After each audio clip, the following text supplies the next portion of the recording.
Hello.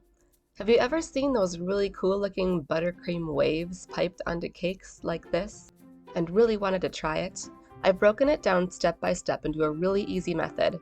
We'll also make some coordinating fondant mermaid and seashell toppers and put it all together on this mini mermaid cake. You can find my fondant recipes on my website and on my channel here. I'm going to be using a set of mermaid and sea creature themed molds to get some perfect shapes really quick for my toppers. I like to coat my silicone molds first with some Crisco shortening for easy fondant release, and then just carefully press it in and peel it away. I do like using fondant in mermaid tail molds like this as opposed to chocolate and something more hard and rigid at first, because as you can see, you can position the tails in either direction how you want them and make them each look a little bit different. This little seahorse mold has a little more intricate detail, so it might take a little more time to get the fondant into all the little nooks and crannies. Again, making sure you coat it first with some Crisco shortening for easy release, and then just really take your time working it out gently. And again, what's nice about using fondant in mold is if it breaks, you can fix it. If it pulls and stretches a little bit, you can reposition it and it'll still look great. Lastly, we'll make a few more seashells. I didn't make a ton of seashells just because this is a mini-sized cake and there isn't a ton of space, but I did want a few pops of purple.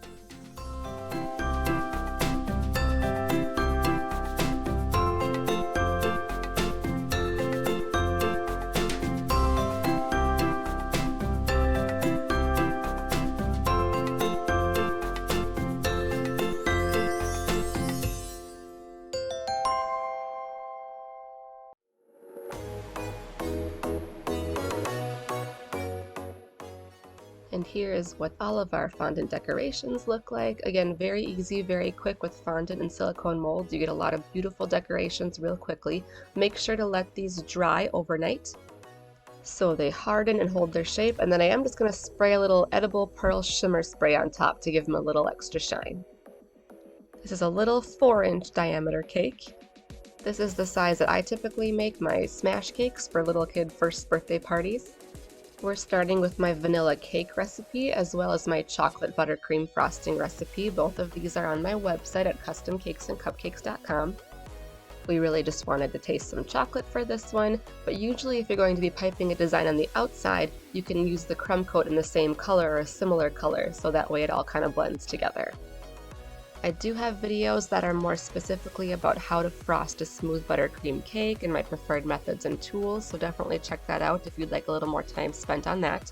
Basically, I spread the frosting with my offset spatula, I smooth it with a tall metal scraper, and then I scrape off the excess off the top with an angled offset spatula. After the crumb coat here is finished, it's going to go in the fridge for 20 to 30 minutes to set up. We're going to be preparing our piping bag with a small open star tip. This came with an unnumbered set of tips, so it doesn't have a number marked on it. I would compare it to maybe like a 17 or an 18 size or something similar. It's like a little mini 1M version. But really any open style star tip will give this similar effect. I made a few different shades of my vanilla buttercream frosting. I made a teal shade, a blue shade, and a very light blue shade. And we're just going to pop them all into a piping bag like this. This will give the waves some extra color and dimension. Start at the base of the cake, squeeze to anchor the buttercream to the chilled crumb coat layer. Continue to hold and maintain even pressure on the bag. You're going to spiral around this one time, but instead of continuing in a spiral in the same direction, pull it away and do a tail in the opposite direction. Now start your next wave right on top of the tail of the previous one. Use that same process, squeeze to anchor the buttercream, spiral around this one time, then pull it off to the side and do a little tail. Release your pressure.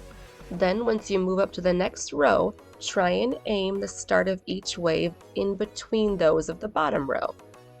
This won't always work out perfectly as you can see, but it helps to cover up any little gaps that might develop. I like to make sure and separate each little wave completely. As you can see, after I pull away on the tail of one, I'll stop and even move my piping bag away for a moment. This helps me restart each one cleanly. As you have a little more practice, you'll be able to do them more quickly, but I find it very helpful to keep them separate like this.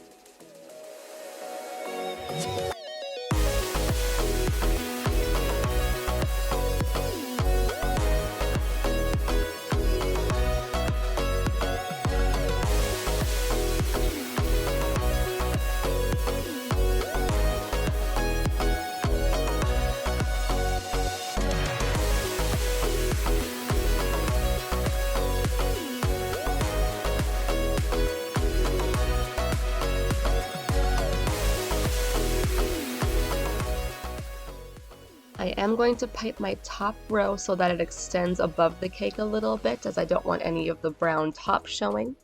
In order for this to work, you'll want your buttercream to be of a relatively stiff consistency. It shouldn't be so loose that it's just running out of the bag, but it shouldn't be impossible to pipe and squeeze either.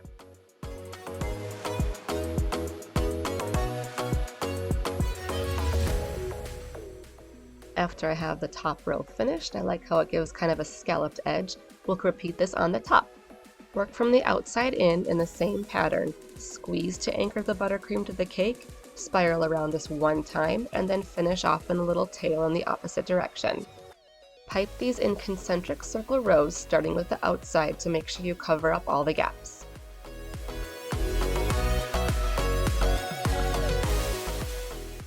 Once you get to the middle, you may have space for just like one or two more, so just do the best with the space you have.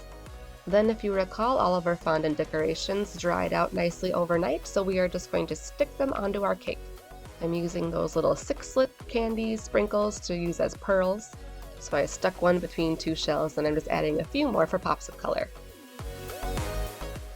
After everything was on the cake, I added a little more of the edible shimmer spray just for fun.